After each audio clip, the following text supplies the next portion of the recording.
গাজার দক্ষিণাঞ্চলীয় শহর রাফায় রোববার ড্রোন হামলা চালিয়েছে ইসরায়েলি বাহিনী। এতে বেশ কয়েকজন হতাহতের ঘটনায় ইসরায়েলের বিরুদ্ধে যুদ্ধবিরতি লঙ্ঘনের জোরালো অভিযোগ হামাসের।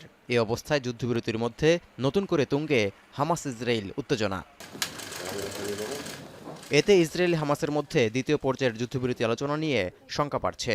জেরুজালেমে সফররত মার্কিন পররাষ্ট্রমন্ত্রী মার্ক রুবিও ও ইসরায়েলের প্রধানমন্ত্রী বেনিয়ামিন নেতানিয়াহুর যৌথ সংবাদ সম্মেলন সেই শঙ্কা আরও উস্কে দিল। মার্কিন পররাষ্ট্রমন্ত্রী যুদ্ধবিরতি চুক্তি নিয়ে সন্দেহের কথা তুলে ধরেন। নেতানিয়াহুর সঙ্গে সুর মিলিয়ে হামাসকে নির্মূল করতে হবে বলে বিস্ফোরক মন্তব্য করেন মার্ক রুবিও। যুদ্ধের ময়দানে ইসরায়েলি অগ্রগতির প্রশংসা করে যুক্তরাষ্ট্র অকুণ্ঠ সমর্থন দিয়ে যাওয়ার প্রতিশ্রুতিও দেন মার্কিন পররাষ্ট্রমন্ত্রী।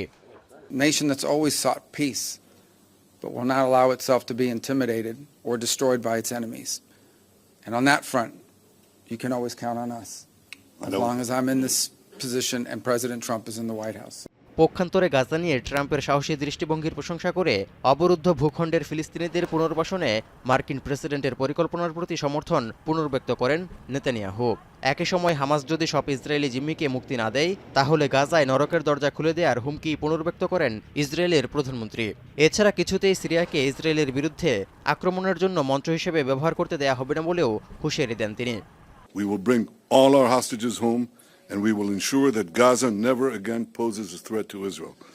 The unequivocal support of the United States on Gaza will help us achieve these objectives faster and set us on a path for a different future.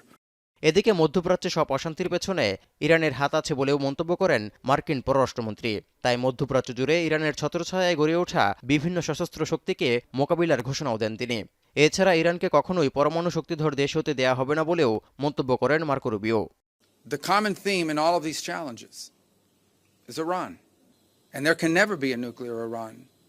A nuclear Iran that could then hold itself immune from pressure and from action. That can never happen. The president's been clear about that as well.